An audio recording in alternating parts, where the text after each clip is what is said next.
Hot అంశాలపై debate news బెంచ్కి స్వాగతం. ఆ, ప్రధానంగా భారతదేశంలో ఇప్పుడు భారతదేశం కాదు ప్రపంచవ్యాప్తంగా బంగారం వెండి ఒక్కసారిగా ఆ, బుడగ పగిలినట్టు పగిలిపోయింది. రూపాయల దాకా వెండి ధర పడిపోతే 12.5 13,000 దాకా బంగారం పడిపోయింది. ఇంకా ఏం జరుగుతుందో తెలియదు. వాస్తవంగా దాని గురించినటువంటి చర్చ ఆల్రెడీ నిన్ననే మనం మాట్లాడుకున్నాం. ఇంకొక వైపున ప్రపంచవ్యాప్తంగా పెట్రోలియం డీజిల్ నిల్వలని కంట్రోల్ చేయాలి అన్నటువంటిది ట్రంప్ చేస్తున్నటువంటి ప్రయత్నం. ఇప్పటికే అమెరికా వెనిజులాని ఆధిపత్యం సాధించింది. ఇరాన్ మీద యుద్ధం చేస్తామన్నటువంటి బెదిరింపుతో ఇంకోవైపున ఆంక్షలు పెట్టుకొచ్చింది. రష్యా మీద ఆంక్షలు పెట్టుకొచ్చింది. ప్రపంచవ్యాప్తంగా ఆయిల్ ఉత్పత్తి చేసే దేశాలన్నిటి మీద ఆంక్షలు పెడుతూ వాళ్ళని అమ్మనివ్వకుండా ఆపుతోంది. అదే సందర్భంలో వాళ్ళ నుంచి కొనే వాళ్ళ మీద పెనాల్టీలు వేస్తుంది. ఈవెన్ ఇండియా మీద కూడా రష్యా నుండి ఆయిల్ కొంటున్నందుకు 50% భారాలు వేస్తుంది. మరొక వైపున 2014కి ముందుతో పోల్చుకుంటే పెట్రోల్ డీజిల్ ధరలు భారీగా పెరిగినాయి భారతదేశంలో. ఇది మోడీ చేతకాంతనం అన్నటువంటిది కాంగ్రెస్ పార్టీ చేసేటటువంటి విమర్శ. నిజంగా పెట్రోల్ డీజిల్ ధరలు గతపు పెరుగుదల ఈ రోజున పెరుగుదలకి మధ్యన ఉన్నటువంటి తేడా ఏంటి? ఇట్లాగ రిస్ట్రిక్షన్ మధ్యన మనం ఆయిల్ని ఎలాగా కంట్రోల్ చేస్తున్నామా లేకపోతే ఆల్రెడీ బాధేస్తున్నామా? ఈ అంశానికి సంబంధించి మాట్లాడిన ప్రస్తుతం మనతో పాటు ఉన్నారు జాతీయవాద విశ్లేషకులు చాడా శాస్త్రి గారు. నమస్తే అండి. నమస్తే అండి.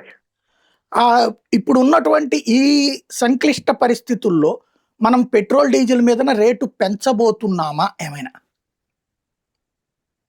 ప్రస్తుతం ఏం పెంచరండి. పెట్రోల్ డీజిల్ మీద పెంచరు, స్టెబిలైజ్ చేశారు. గత 3 సంవత్సరాల నుంచి చూస్తే మీరు పెట్రోల్ డీజిల్ ఒకటే ధరలో ఉన్నాయి. సాధారణంగా ఒక దేశం కానీ ఏదైనా అభివృద్ధి చెందాలంటే అక్కడ పారిశ్రామికవేత్తలు కానీ విదేశాల నుంచి వచ్చి పెట్టుబడి వెళ్ళేవి కానీ ఎంతకాలం ఏవి స్థిరంగా ఉన్నాయి, ధరలు స్థిరంగా ఉన్నాయి లేదా, రూల్స్ స్థిరంగా ఉన్నాయి లేదా, వాతావరణం ప్రభుత్వం స్థిరంగా ఉందా లేదా, ఇలాగా స్థిరంగా ఉన్నవన్నీ చూస్తారండి. మనకిక్కడ మామూలు సాధారణ జనాలు చూసేది ఏంటంటే అక్కడ 5 రూపాయలు తగ్గింది కదా, ఇక్కడ 5 రూపాయలు తగ్గించవచ్చు, ఇంటర్నేషనల్ లెవెల్లో 10 తగ్గింది, ఇక్కడ 10 రూపాయలు ఎందుకు తగ్గించడం లేదని చూస్తారు. కానీ ప్రభుత్వం అలా చూడదండి. అక్కడ 5 పెరిగితే ఇక్కడ 5 పెంచి, 5 తగ్గితే 5 తగ్గించి అలా చేస్తుంటే పారిశ్రామికవేత్తలకు ఏమవుతుందంటే, పారిశ్రామికవేత్తలు ఉత్పత్తి చేసేటప్పుడు ఖర్చులన్నీ ముందు అంచనాగా హాజాయింపుగా వేసుకుంటారండి. ఇన్ని ఖర్చులు ఉంటాయి, మనకి ఎంత రాబడి వస్తుంది, ఖర్చులు పోతే ఇంత లాభం వస్తుంది, ప్రస్తుతానికి లాభం రాకపోతే రాబోయే 5 ఏళ్లలో ఇలా ఉంటే ఈ లాభం పరిశ్రమ పెట్టిన తర్వాత 5 సంవత్సరాలు లాభం వస్తుంది, ఇట్లాగ అన్ని లెక్కలు వేసుకుంటారు. లెక్కలన్నీ కరెక్ట్ అవ్వాలంటే ఎక్కువ లెక్కలు వేసుకునే లెక్కలన్నీ స్థిరంగా ఉండాలి. అది ఎలక్ట్రిసిటీ ఛార్జెస్ కావచ్చు, పెట్రోల్ డీజిల్ ఛార్జీలు కావచ్చు, రెంట్స్ కావచ్చు, ట్రాన్స్పోర్ట్ ఛార్జీలు కావచ్చు, ఇవన్నీ మీకు స్థిరంగా ఉండాలి. స్థిరంగా ఉంటే పారిశ్రామికవేత్తలకు చాలా సదుపాయంగా ఉంటుందండి. అందుకని మీరు చూస్తే గత 4 ఏళ్ల బట్టి సుమారు భారతదేశంలో పెట్రోల్ డీజిల్ ధరలు సుమారుగా ఒకేలాగా ఉన్నాయి, పెద్దగా మార్పులు జరగటం లేదండి. దీనికి కారణం ఏంటంటే ఇంటర్నేషనల్ లెవెల్లో విపరీత మార్పులు జరుగుతున్నాయండి ఆయిల్ మార్కెట్లో. మన దేశం తీసుకుంటే ముఖ్యంగా 2014 ముందు మనం అసలు మన దేశం ఎప్పుడూ 85 నుంచి 90% పై దేశాల నుంచే క్రూడ్ ఆయిల్ దిగుమతి చేసుకుంటూ ఉంటుంది. ఆ చేసుకున్న క్రూడ్ ఆయిల్లో కూడా రవాణా 60 నుంచి 70% క్రూడ్ ఆయిల్ ఉత్తి గల్ఫ్ దేశాల నుంచే దిగుమతి చేసుకునే వాళ్ళం అండి. అంటే Saudi Arabia, Iran, Iraq, UAE ఈ దేశాల నుంచి రవాణా 60 నుంచి 70% దిగుమతి చేసుకునేవాళ్ళం. ఎందుకంటే ఆ దేశాలు మనకు దగ్గర, ట్రాన్స్పోర్ట్ ఖర్చులు కొంచెం తక్కువ, అందుకని ఆ దేశాలతో సద్నాదాలు మెయింటైన్ చేసుకోవచ్చు. అందుకని మనం పెంచుకున్నాం, అక్కడి నుంచి క్రూడ్ ఆయిల్ దిగుమతి చేసుకుంటూ ఉండేవాళ్ళం. కానీ ఇప్పుడు పరిస్థితులు ఏమయ్యాయంటే ప్రపంచంలోనే ఒక ప్రాంతం మీద మనం ఆధారపడితే, అమెరికా కానీ రేపు ఏదైనా ఆంక్షలు పెడితే భారతదేశం పరిస్థితి ఏంటి? మనకు బొడు నడుగు, ఫ్యాక్టరీలు నడుగు, పెట్రోల్ డీజిల్ ఆగిపోతే. అందుకని ఏం చేసిందంటే మోడీ ప్రభుత్వం వచ్చిన దగ్గర నుంచి ఏం చేసిందంటే, మనం మొత్తం గల్ఫ్ మీద ఆధారపడడం మంచిది కాదు, ఎప్పటికైనా ప్రమాదం, ఏ రోజు పరిస్థితి గల్ఫ్లో ఎలా ఉంటుందో తెలీదు, అస్థిరతలు ఉన్నాయి, రేపు యుఎన్ ఆంక్షలు పెట్టచ్చు, అమెరికా ఆంక్షలు పెట్టచ్చు. ఈ పరిస్థితులన్నీ ముందుగా కొంచెం అంచనా వేసుకొని మోడీ వచ్చిన తర్వాత ఏం చేశారంటే డైవర్సిఫై చేయడం మొదలెట్టారండి. గల్ఫ్ మీద మెల్లిగా ఆధారపడడం కొద్దిగా తగ్గిస్తూ ఆఫ్రికా దేశాల నుంచి, వెనిజులా నుంచి, తర్వాత రష్యా నుంచి ఇలా కొద్దిగా పెంచుకుంటూ వస్తున్నారండి. ముఖ్యంగా గత యుక్రెయిన్ యుద్ధం ప్రారంభమైన తర్వాత రష్యా నుంచి విపరీతంగా దిగుమతులు పెంచారండి. 2014 ముందు రష్యా నుంచి అంటే కేవలం మన మొత్తం దిగుమతుల్లో 2-3% ఉండేది, అంతకంటే ఎక్కువ ఉండేది కాదండి. ఒక పీక్లో ఈ మధ్యకాలంలో అయితే 40 నుంచి 50% క్రూడ్ ఆయిల్ రష్యా నుంచి దిగుమతి చేసుకున్నాం. దానికి కారణం ఏంటంటే రష్యా మీద అమెరికా ఆంక్షలు పెట్టడం వల్ల రష్యాకి ఆదాయం తగ్గిపోయింది. అందుకని రష్యా ఏం చేసిందంటే ప్రపంచంలో అతిపెద్ద కొనుగోలుదారు చైనా తర్వాత భారత్, అమెరికా చైనా మూడో స్థానం అండి భారత్ క్రూడ్ దిగుమతి చేసుకోవాలి. సో ఇంత పెద్ద ఎత్తున మార్కెట్ ఉన్న భారత్ దగ్గర అమ్మితే మనకు లాభం అని చెప్పి రష్యా ఏం చేసిందంటే మనకి డిస్కౌంట్లోనే క్రూడ్ ఆయిల్ సప్లై చేయడం మొదలెట్టిందండి. ప్రపంచ రేట్ కంటే ఒక $8, $5, $10 మార్కెట్ దీన్ని బట్టి చూసుకొని మనం క్రూడ్ ఆయిల్ చౌకగా ఇచ్చేదండి. అందుకని మనం ఏం చేసామంటే గల్ఫ్ నుంచి తగ్గించుకుంటూ రష్యా నుంచి దిగుమతులు పెంచుకున్నామండి. కానీ ఆ మధ్యలో ఏమైంది మళ్ళీ ఇదంతా ఏంటంటే ఇంటర్నేషనల్ మార్కెట్లో జరుగుతున్న మార్పుల వల్ల ట్రంప్ ఆంక్షలు పెట్టాడు. రష్యా నుంచి మోడీ భయపడిపోయి రష్యా నుంచి దిగుమతులు ఆపేస్తున్నాడు, తగ్గిస్తున్నాడు. నిజమేనండి, రష్యా నుంచి దిగుమతులు తగ్గుతున్నాయి. గత సంవత్సరం చూసుకుంటే రమారమే 1 మిలియన్ బ్యారల్స్ రోజుకి దిగుమతి చేసుకునే వాళ్ళం ఇప్పుడు రమార 50,000, 60,000 దాకా తగ్గిపోయిందండి. కారణం ఎందుకంటే తగ్గించారు, కారణం ఏంటంటే ఒక ట్రంప్ ఆంక్షలను కాదండి. ట్రంప్ ఆంక్షలు పెట్టింది ఏంటంటే మన దేశం మీద ఆయిల్ దిగుమతి చేసుకోకూడదని. అంతేకాకుండా ఆ ఆయిల్ ట్యాంకర్స్ ఉంటాయి ఏవైతే సప్లై చేస్తాయో, సముద్రం ద్వారా ఆయిల్ని సప్లై చేస్తాయో ఆ ట్యాంకర్స్ కూడా రష్యా నుంచి ఇక్కడికి రావడానికి మనకి ఆంక్షల వల్ల ఇబ్బంది అవుతుందండి. అందుకని డైవర్సిఫై చేసుకుంటున్నారు. ఇప్పుడు తగ్గింది 30-40% రష్యా నుంచి మనం తగ్గించుకున్నాం, దిగుమతులు కూడా తగ్గించుకున్నాం. తర్వాత ఇప్పుడు కొత్తగా విన్నది ఏంటంటే తాజాగా నిన్న అమెరికా ప్రభుత్వం మనకి వెనుజులా నుంచి ఆయిల్ కొనుక్కోవడానికి మనకి దీంట్లో ఆక్షన్లో పార్టిసిపేట్ చేయడం అనేది ఆహ్వానించిందండి. ఈ మధ్య మనందరికీ తెలుసు అమెరికా వెనుజులా ప్రెసిడెంట్ని అరెస్ట్ చేశారు. అరెస్ట్ చేసి ఆయిల్ నిల్వలన్నీ స్వాధీనం చేసుకున్నారు. ఇప్పుడు ఆయిల్ నిల్వలు ఏమో వచ్చి ఆక్షన్లో పెడతారండి. ఆక్షన్లో మనం పార్టిసిపేట్ చేయమని చెప్పి అమెరికా మన ఆహ్వానించిందండి. రైట్, మనం పార్టిసిపేట్ చేయబోతున్నామా? చేస్తామండి. ఎందుకంటే మనకి ప్రస్తుతం మోడీ ప్రభుత్వం ఏంటంటే డైవర్సిఫై చేస్తోందని చెప్పుకున్నాం కదా. అందుకని ఇప్పుడు రష్యా నుంచి తగినంత మేర మనం ఇప్పుడు వెనుజులా నుంచి తెచ్చుకుంటే వెనుజులా నుంచి కొంచెం చౌకగా వస్తుందండి. ఎందుకంటే వెనుజులాలో దొరికే ఆయిల్ ఉన్నదండి అది హెవీ ఆయిల్ అండి, హెవీ క్రూడ్ ఆయిల్. అది రిఫైన్ చేసే సామర్థ్యం చాలా దేశాలకు లేదు, కొంచెం ఖర్చుతో కూడుకున్నది. కానీ మన రిలయన్స్ జామ్నగర్లో ఉన్న రిలయన్స్ రిఫైనరీ ఆ వెనుజులా ఆయిల్ని మనం రిఫైన్ చేయగలదండి. కెపాసిటీ ఉంది దీని దగ్గర, టెక్నాలజీ ఉంది దీని దగ్గర. అందుకని మనం ఖచ్చితంగా నాకు తెలిసి ఖచ్చితంగా మనం వెనుజులా ఆక్షన్లో పార్టిసిపేట్ చేస్తాం. ఇప్పుడు మెయిన్ ఏంటంటే మనకి చాలా దేశాలు మన ఆయిల్ కొనమని ప్రోత్సహిస్తున్నాయండి, అడుగుతున్నాయి. మనది చాలా పెద్ద మార్కెట్ కాబట్టి యుఏ మధ్య అగ్రిమెంట్ కుదుర్చుకుంది, తర్వాత గల్ఫ్ దేశాల్లో యుఏ కుదుర్చుకుంది, ఇప్పుడు వెనుజులా నుంచి ఆయిల్ వస్తుంది. అట్లాగే కొన్ని ఆఫ్రికన్ దేశాలు, టాంజానియా లాంటి దేశాలు కూడా మన దేశానికి ఆయిల్ సప్లై చేయడానికి ఎదురు చూస్తున్నాయి. అంటే ఇప్పుడు ఏంటంటే మనం డిమాండ్ చేసే పరిస్థితులు, ఇప్పుడు ఆక్షన్లో పార్టిసిపేట్ చేస్తే మాకు ఎంత సౌకర్యంగా మీరు ఆయిల్ ఇవ్వగలరు అని రివర్స్లో మనం బేరం చేసుకునే పరిస్థితుల్లో ఇప్పుడు మనం ఉన్నామండి. అంటే రష్యా ఆయిల్ మాకు ఎంత తక్కువకి వస్తుంది కాబట్టి ఇంతకంటే తక్కువకి ఇస్తారా అని అడుగుతాం మనం ఇప్పుడు. కరెక్ట్, ఇది మనకు ఒక లెవరేజ్ వచ్చింది. రష్యా ఆయిల్ ఇప్పుడు ప్రస్తుతం మనకి $8 నుంచి $10 తక్కువకి వస్తుంది. కానీ అక్కడ ఒక డిసడ్వాంటేజ్ ఏంటంటే మనకి రష్యా నుంచి గల్ఫ్ నుంచి ఎంత దగ్గర, రష్యా నుంచి తెచ్చుకోవడం అంత దూరం అండి. ట్రాన్స్పోర్ట్ ఖరీదు ఎక్కువైపోతుంది. అంటే మనం లెక్కలు ఎలా వేసుకోవాలి, $8-10 తక్కువ ఇస్తుంది, బ్యారెల్కి బాగుంది. కానీ $8-10 సరిపోతుందా ట్రాన్స్పోర్ట్ ఖర్చుల కంటే? $8-10 ఎక్కువ లాభం వస్తుందంటే రష్యా నుంచి తెచ్చుకోవడం చౌకండి. కానీ ఇప్పుడు ట్రాన్స్పోర్ట్ ఖరీదులు పెరిగిపోయాయి. ఎలా పెరిగిపోయాయి అంటే గత సంవత్సరం ఒక ట్యాంకర్కి ఉదాహరణకి 3 మిలియన్లు తీసుకుంటే అది ఇప్పుడు $8 మిలియన్ అయిపోయిందండి రెంట్. సుమారు 2.5-3 రెట్లు రెంట్ పెరిగిపోయిందండి. సో ఇప్పుడు ఈ లెక్కలు వేసుకోవాలన్నమాట. మన రష్యా నుంచి ట్యాంకర్లు ఎంత ట్రాన్స్పోర్ట్ ఛార్జీలు ఎంత అద్దెలు ఇచ్చుకొని ఆ ట్యాంకర్లో తెచ్చుకుంటే ఆయిల్ రష్యా నుంచి చౌకపడుతుందా, లేకపోతే పక్కన గల్ఫ్ నుంచి తెచ్చుకుంటే చౌకపడుతుందా, లేకపోతే వెనుజులా క్రూడ్ ఆయిల్ తెచ్చుకొని అది రిఫైన్ చేసుకుంటే చౌకపడుతుందా? ఇవన్నీ చాలా కాంప్లికేటెడ్ లెక్కలండి. లెక్కలు వేసుకొని తెచ్చుకోవాలి. అందుకని బహుశా నేను కూడా వెనుజులా ఆప్షన్లో పార్టిసిపేట్ చేస్తారు. వెనుజులా ఆప్షన్ పార్టిసిపేట్ చేయడం కారణం ఏంటంటే నేను చెప్పాను కదా, దానికి డిమాండ్ తక్కువ ఉంటుందండి. హెవీ క్రూడ్కి డిమాండ్ తక్కువ ఉంటుంది. అందుకని మనకి చౌకగా వచ్చే అవకాశం ఉంటుందండి. మన ప్రభుత్వం కూడా విదేశాలలో కొన్ని చోట్లన, అంటే ఇప్పుడు మీరు అన్నట్టు వెనిజులాలో మనల్నే తవ్వుకుని మనమే తీసుకున్నట్టు అట్లాగా కొన్ని దేశాల్లో పార్టిసిపేట్ చేస్తుంది అంటున్నారు. ఎంతవరకు వాస్తవం అది? నిజమేనండి. ఈ మధ్య గత సంవత్సరం టాంజానియాతో చర్చలు అయ్యాయి. అక్కడ మనం బావులు తవ్వుకొని మనమే బయటకు తీయడానికి మనకి అగ్రిమెంట్ ఆల్రెడీ కుదిరిందండి. గల్ఫ్లో కూడా యుఏలో కూడా మన అంటే వాటిని ఏంటంటే ఆయిల్ బావులు ఆయిల్ బోవులు తవ్వుకోవడానికి మనకు కూడా అక్కడ పెర్మిషన్ ఇస్తున్నారండి. అవి తవ్వుకుంటే మనకి రాబోయే రోజుల్లో ఈ ప్రాబ్లం పెట్రోలియం దిగుమతి చేసుకోవడం అంటే ప్రాబ్లం తగ్గుతుందండి. మెయిన్ ఏంటంటే గల్ఫ్ చాలా అస్థిరంగా ఉందండి. ఏ టైంలో అమెరికా ఏ దేశం మీద దాడి చేస్తుందో తెలియదు, ఏ దేశం మీద ఆంక్షలు పెడుతుందో తెలియదు. ఇటువంటి పరిస్థితుల్లోని ఒకే గల్ఫ్ మీద ఆధారపడడం ప్రమాదం అని చెప్పి డైవర్సిఫై చేస్తుంది. అందువల్ల ఇప్పుడు కొత్తగా ఆఫ్రికన్ దేశాలతోటి టైఅప్ పెట్టుకుంటుందండి. డైరెక్ట్ గా మన ఫీల్డ్స్ మనమే ఓన్ చేసుకొని అక్కడ మనమే డ్రిల్ చేస్తాం, ఖర్చు పెట్టి వెతుకుతాం అనమాట. ఆయిల్ ఎక్కడ దొరుకుతుందో వెతికి ఆయిల్ బయటికి తీసి మనం సప్లై చేసుకుంటాం అండి. రైట్. అమెరికా వాస్తవంగా ప్రపంచవ్యాప్తంగా ఒత్తిడి చేస్తుంది. ఎక్కడెక్కడ ఆయిల్ నిల్వలు ఉన్నాయో ఆయిల్ నిల్వల మీద ఆధిపత్యానికి అది ప్రయత్నిస్తుంది. అంటే మనల్ని కొననీయకుండా వాడి దగ్గరదే కొనేటట్టు అన్న అమెరికా మీద డిపెండ్ అవ్వడం సాధ్యమా మనకి? అమెరికా నమ్మదగ్గ దేశం కాదని ఇప్పుడు ప్రపంచం అంతా గుర్తిస్తోందండి.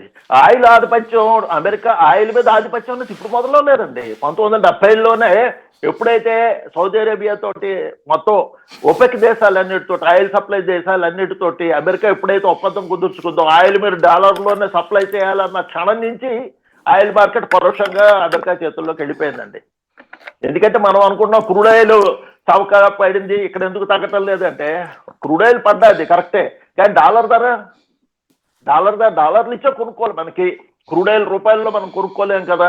సో డాలర్ పైన ధర పెరిగితే క్రూడ్ ఆయిల్ ధర కూడా పెరుగుతుందండి. దీని అంతటికీ బీజం పడ్డది 1970లోనే ఆ సౌదీ అరేబియా ఓపెక్ దేశాలతోటి అమెరికా కుదుర్చుకున్న అగ్రిమెంట్ వల్ల అండి.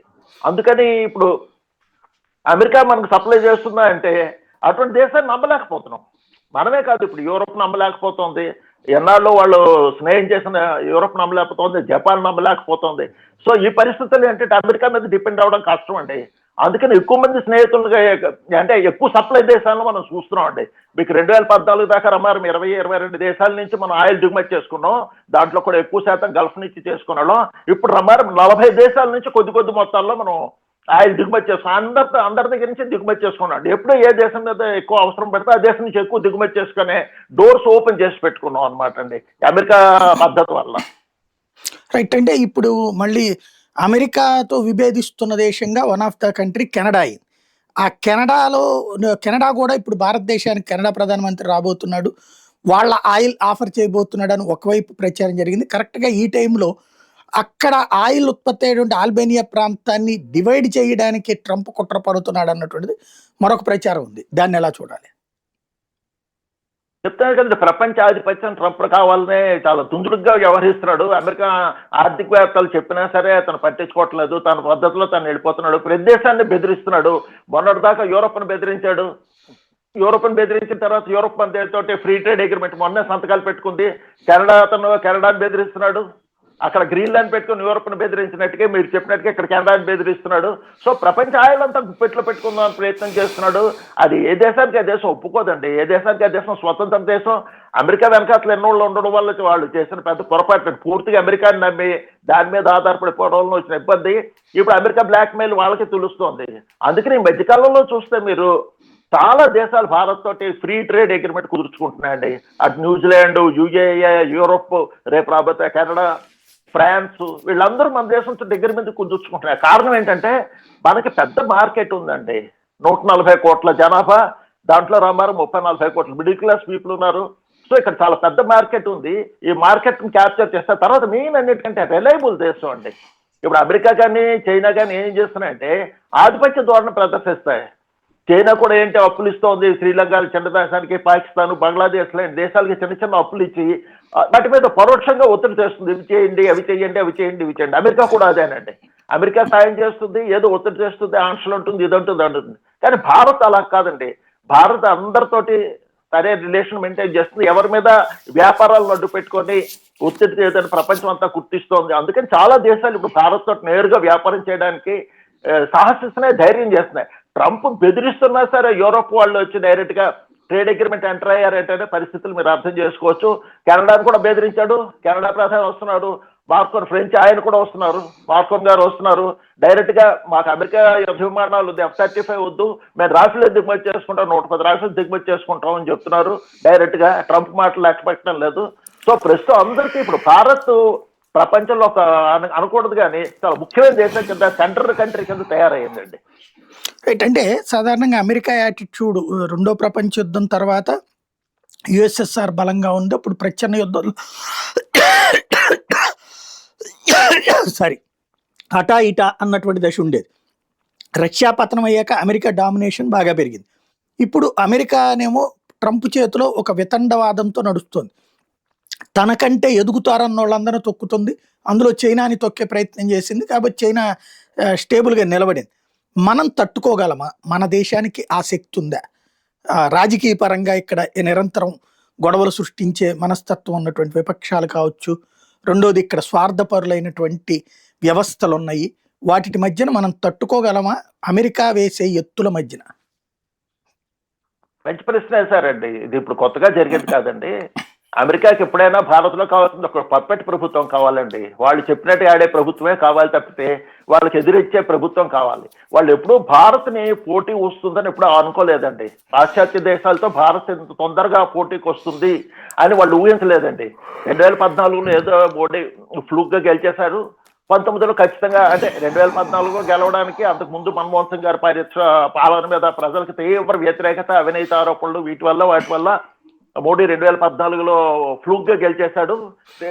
2019లో ఖచ్చితంగా ఓడిపోతారని వాళ్ళు ఆశించారండి. కానీ ఆశ్చర్యంగా 2019లో అంతకంటే ఎక్కువ మెజార్టీ వచ్చేటప్పటికి వాళ్ళ ఆలోచన తేడా వచ్చిందండి. అంటే భారత ప్రజలు కూడా జాతీయ భావం పెరుగుతోంది.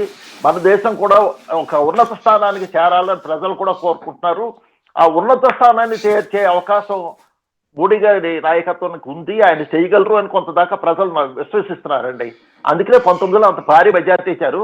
మోడీ గారు కూడా సాధారణంగా మిగతా రాజకీయ నాయకుల్లా కాకుండా ఆయన దీర్ఘకాలిక ప్రణాళికలు వేస్తూ ప్రపంచంలో మన స్థానాన్ని ఎలా పదిలం చేసుకోవాలి, చాలా దేశాన్ని ముందుకు ఎట్లాగా తొందరగా ముందుకు ఎలా తీసుకెళ్ళాలి అని చాలా దీర్ఘకాలిక ప్రణాళికలు వేస్తున్నారండి. వాటిల్లో మీకు ఆశ్చర్యం వేస్తుంది. కొన్ని చూస్తే మనకి సాధారణంగా మీరు ప్రధాని అయితే ఏం చేస్తారు అని మనకి క్లాసుల్లో అడుగుతుంటారు. సాధారణంగా మీరు ప్రధాని అయితే ఏం చేస్తామో చెప్తుంటాం. ఇది చేస్తాం, అది చేస్తాం అని స్టూడెంట్లు వ్యాసాలు రాస్తుంటారు. అదే తరహాలో నాకు ఆశ్చర్యం వేస్తుంది మోడీ గారిని చూస్తే. మీకు ఉదాహరణ చూసుకోండి, ప్రపంచంలో ఈరోజు భారత్ డిజిటల్ విప్లవం సృష్టించిందండి. మన దేశంలో ఉన్న డిజిటల్ వ్యవహారాలు, digital transaction, digital knowledge, even గ్రామీణ ప్రాంతాల్లో చదువు రాని వారికి కూడా మొబైల్ వాడకం, మొబైల్ బ్యాంకింగ్, యూపీఐ బ్యాంకింగ్, ఇవన్నీ ప్రపంచంలో ఏ మూల లేదండి. ఎంత భారీ ఎత్తున. ఎందుకు పనికిరాని దేశం, చదువురాని దేశం ఉన్న ఎక్కువ మంది చదువురాని వీళ్ళు ఉన్నారు, పల్లెటూరు ఉన్న వాళ్ళు అన్న అపవాదు నుంచి భారత్ ఇప్పుడు ప్రపంచంలో నెంబర్ 1 డిజిటల్ ఎకానమీగా తయారు చేశారండి. ఎట్లా తయారు చేశారంటే ఆశ్చర్యం వేస్తుంది. నేను ఒక రోజు మామూలుగా సాధారణంగా ఆలోచిస్తే డిజిటల్ ఎకానమీ రాత్రికి రాలేదండి ఇట్లాగా. ఆయన ఎంత దూరదృష్టి అంటే ప్రధాని కాగానే ఫస్ట్ ఆయన చేసింది ఏంటి, రమారమి 50 కోట్ల బ్యాంక్ అకౌంట్లు ఓపెన్ చేయించారు. సరే, ఇంతకు ముందు కూడా 2014 ముందు కూడా మన్మోహన్ గారి టైంలో కూడా బ్యాంక్ అకౌంట్లు ఓపెన్ చేశారు. ఓపెన్ చేసినప్పుడు అప్పుడు ఏమయ్యాయి, ఆ అకౌంట్లు స్తబ్దుగా ఉండిపోయాయి. ఆ సంగతి మోడీ గారికి ముందు గుర్తించారు. అందుకని మోడీ గారు అకౌంట్లు ఓపెన్ చేసి ఊరుకోలేదు.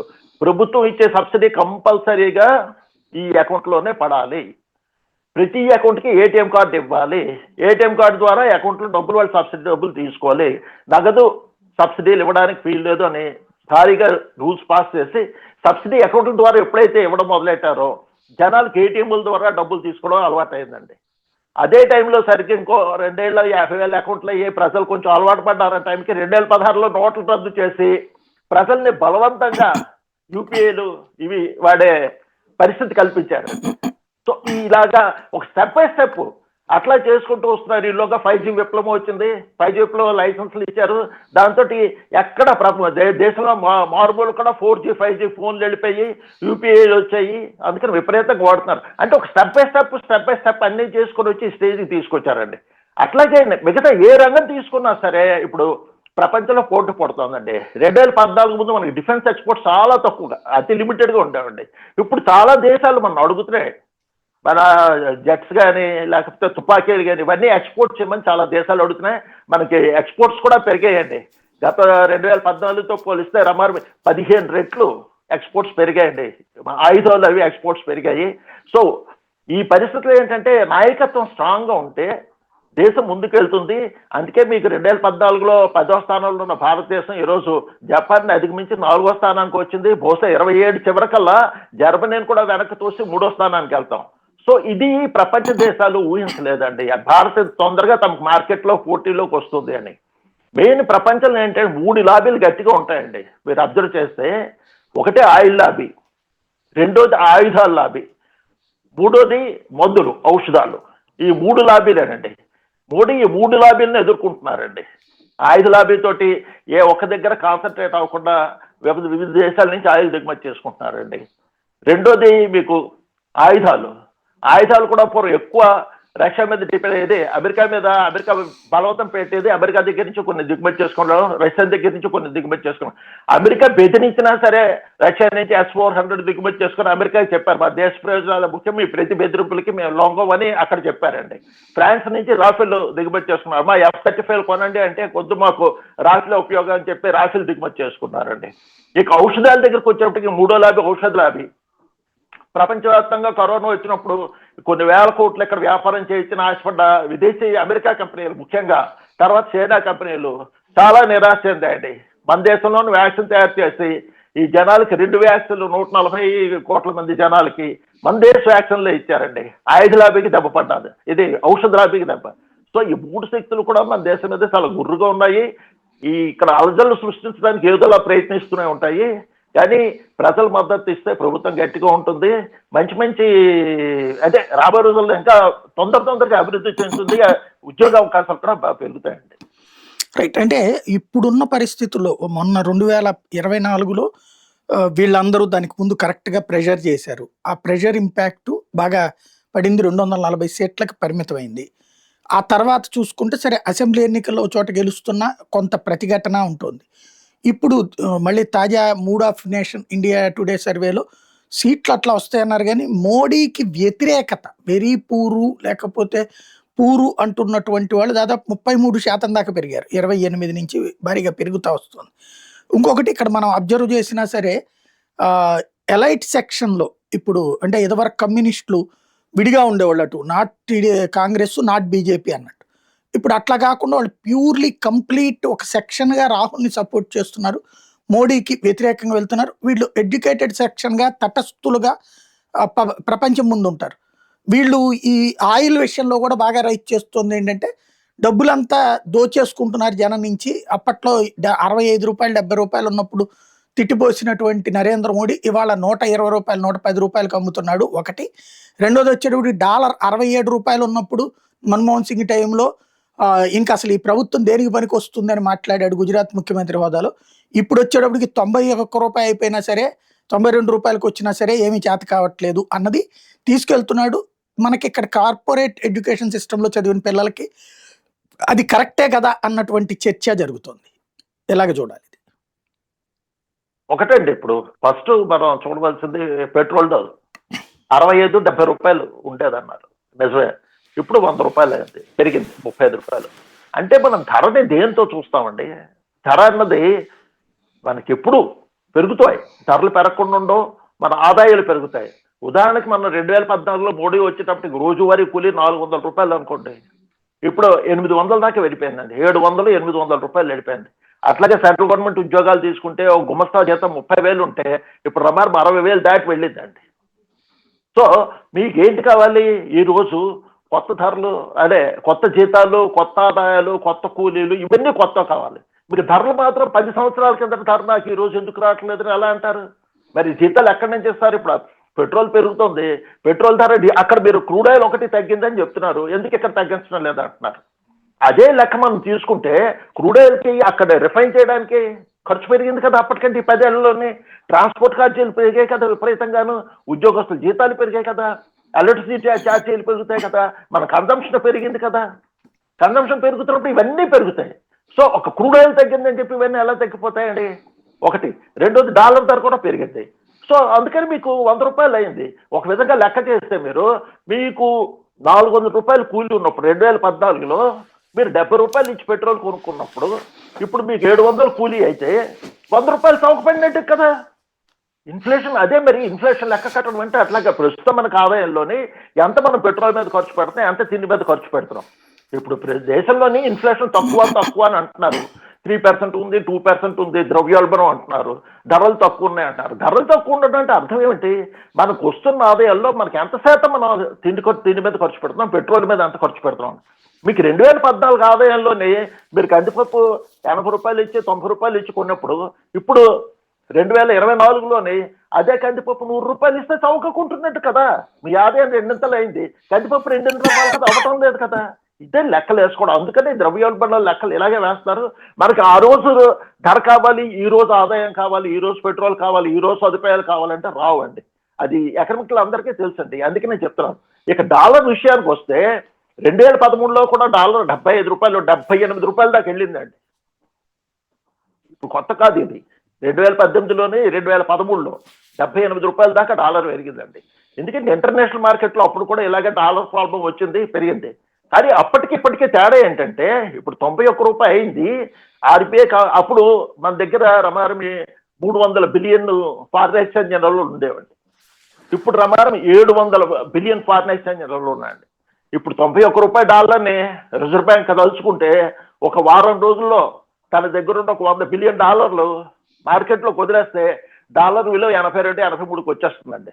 కానీ అలా చేయటం లేదు, కావాలని చేయటం లేదు. ఎందుకు చేయటం లేదంటే, అమెరికాలో ఒక పక్క ఏం చేశారంటే, మన వస్తువులు ఎగుమతి చేసుకుని 50% టారిఫ్లు వేశారు. అంటే ఉదాహరణకి చెప్పాలంటే, సాధారణంగా సింపుల్గా చెప్పాలంటే, ఒక వస్తువు ఏదైనా సరే మనం ఇక్కడ నుంచి 100 రూపాయలుగా అక్కడ ఎక్స్పోర్ట్ చేస్తే, వాళ్ళు టారిఫ్ లాభాలు వేసుకున్నదే కాకుండా కొత్తగా 50% టారిఫ్ పెరిగింది. అంటే ఆ 100 రూపాయలు వస్తున్న మీద లాభాలు వేసుకోవడమే కాకుండా మరో 50 రూపాయలు ట్యాక్స్ కట్టాలి. అంటే 150 రూపాయలు ప్లస్ ప్రాఫిట్, అంటే 175 రూపాయలకి వస్తువు అమ్మాలి. ఇంతకుముందు ఎంతకు అమ్మేవారు? 110కి అమ్మితే సరిపోయేది. సో అది 175 రూపాయలకి. సపోజ్ మనం 100 రూపాయలు వస్తువు వాళ్ళు అక్కడ 175కి అమ్ముతున్నారు. చైనా వాడి వస్తువు ఏమవుతుంది? అదే 100 రూపాయలు వస్తువు టారిఫ్ అక్కడ 25% ఉంది, 150కే దొరుకుతుంది. సో భారత్ నుంచి వాళ్ళు ఎందుకు వస్తువులు కొంటారు? చైనా నుంచి దిగుమతి చేసుకుంటారు. అందుకని ఆర్బీఐ ఏం చేస్తారంటే, కావాలని డాలర్ విలువ అంటే రూపాయి విలువ పడేటట్టు చూశారు. దానివల్ల ఏమవుతుందంటే, అమెరికాకి మనం ఎగుమతి చేసే వస్తువులు ఈ 50% టారిఫ్ ఇంపాక్ట్ అనేది చాలా మటుకు తగ్గి మన ఎక్స్పోర్ట్స్కి ఇబ్బంది రాకుండా ఆగింది. గత చూస్తే మీకు నవంబర్, డిసెంబర్లో కూడా రమారి 22% ఎక్స్పోర్ట్స్ పెరిగాయి అమెరికాకి. మనం తగ్గుతాయని అనుకున్నాం తప్పితే టారిఫ్ల వల్ల, కానీ 22% ఎక్స్పోర్ట్స్ పెరిగాయి. ఆర్బీఐ నువ్వు కొంతమంది ఎకనమిస్టులు రాసిన ఆర్టికల్ చదివితే దాని ప్రకారం తెలిసింది ఏంటంటే, ఆర్బీఐ సాధారణంగా ఏం చేస్తుందంటే, డాలర్ పెరుగుతున్న ప్రతిసారి ఓ $10 బిలియన్, $5 బిలియన్, $50 బిలియన్ అవసరం బట్టి మార్కెట్లోకి రిలీజ్ చేస్తుండి డాలర్ పెరగకుండా 80, 82, 83 అట్లా ఆపుతూ వస్తూ ఉండేది. కానీ ఎప్పుడైతే అమెరికా మనకి ఇది టారిఫ్లు 50% పెంచిందో, ఆర్బీఐ కావాలని కలగజేసుకోకుండా డాలర్ ఎంత దాకా, ఇది రూపాయి ఎంత దాకా పడుతుందో చూద్దాం, 90కి వెళ్తుందా, 92కి వెళ్తుందా, 95కి వెళ్తుందా చూద్దాము. పరోక్షంగా ఇది మన దేశం నుంచి ఎక్స్పోర్ట్స్కి ఉపయోగపడుతుంది, టారిఫ్ ఇంపాక్ట్ తగ్గుతుంది అన్న దృష్టితోటి చేసి, అందుకని ఇన్వాల్వ్ అవ్వలేదు, ఆర్బీఐ కలగజేసుకోలేదు.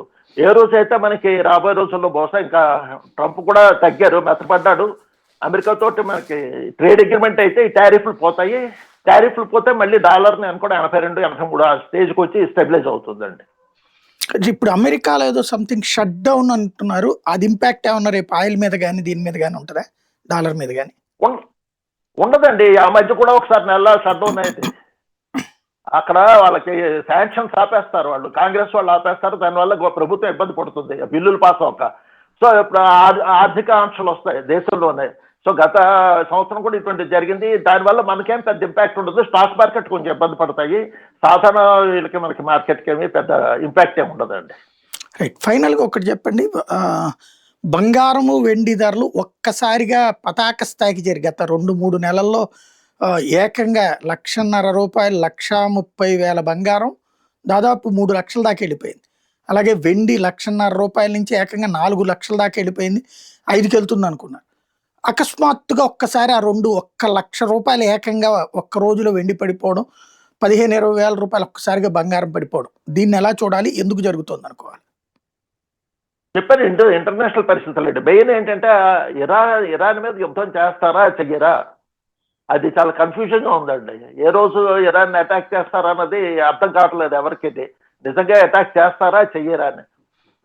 అందుకని తర్వాత ముఖ్యంగా ఏంటంటే అమెరికా పరిస్థితి బాగోలేదండి. అమెరికా ఆర్థిక పరిస్థితి బాగోలేదు. ప్రపంచవ్యాప్తంగా అమెరికా మీద జనాలకి నమ్మకం పోతోంది. అప్పులు విపరీతంగా అప్పులతో బతుకుతోంది అమెరికా. వడ్డీలు కూడా వడ్డీలు లక్షల కోట్ల వడ్డీలు చెల్లిస్తోంది. అమెరికా ఆర్థిక పరిస్థితి బాగోలేదు. కానీ తీరా అన్ని దేశాలు అమెరికా బాండ్స్ లోనే పెట్టుబడి పెట్టుకున్నాయి. సో అందుకని ఏం చేస్తున్నాయంటే అమెరికా బాండ్స్ వదిలించుకుంటున్నాయి. చాలా అస్తవ్యస్తంగా ఉందండి. అంతర్జాతీయంగా ఆర్థిక పరిస్థితి చూస్తే చాలా మనం స్టేబుల్ గా ఉన్నాం, కానీ అంతర్జాతీయంగా చాలా అస్తవ్యస్తంగా ఉంది. ఈ పరిస్థితులు ఏంటంటే ఇంటర్నేషనల్ మార్కెట్ లో ఒకరోజు బంగారం భారీగా కొన్నా సరే ఇక్కడ బంగారం ధర మన దేశంలో బాగా మార్పు చెందుతోంది. ఒకసారి ఇంటర్నేషనల్ మార్కెట్ లో భారీగా అమ్మకాలు చేసినా సరే వెంటనే ఇక్కడ మార్పు జరుగుతోంది. వెండికి అదే జరుగుతుంది. ఇప్పుడు స్పెక్యులేషన్ జరుగుతోందండి. అందుకని నా పర్సనల్ ఒపీనియన్ ఏంటి, ఇటువంటి పరిస్థితుల్లో మనం స్పెక్యులేషన్ కోసం బంగారం కానీ వెండి కానీ కొనకూడదండి. మామూలుగా ఏదైనా అత్యవసరాలు కొనుక్కోవడమే తప్పితే మళ్ళీ పెరుగుతుందేమో అని అత్యాశకు పోయి కొనుక్కోకూడదండి. ఎందుకంటే ఇంటర్నేషనల్ లో ఏ టైంకి ఏ మార్పులు జరుగుతాయి అన్నది చెప్పలేం. రేపు ఇరాన్ మీద కానీ నిజంగా యుద్ధం అంటూ మొదలైతే మొత్తం గల్ఫ్ అంతటికి అది వ్యాపిస్తుందండి. ఒక్క దేశంతో ఆగదు. ఏంటంటే అమెరికాకి ఆయుధాలు ఉన్నాయి, అవి ఖర్చు అవ్వాలండి. ఖర్చు అవ్వాలంటే ఎక్కడొక్కడ యుద్ధం జరుగుతుంది. అక్కడ యుక్రెయిన్లోనే జరగాలి, ఇక్కడ పాకిస్తాన్ ఇండియా మధ్య అయినా జరగాలి, లేకపోతే ఇండియా చైనా మధ్య అయినా జరగాలి. ఏదో 2 దేశాలు 3 దేశాలు కొట్టుకుంటూ ఉంటే కానీ అమెరికా ఆయుధాలకు డిమాండ్ ఉండదండి. అందుకని ఎక్కడొక్కడ పంపులు పెడుతుంది.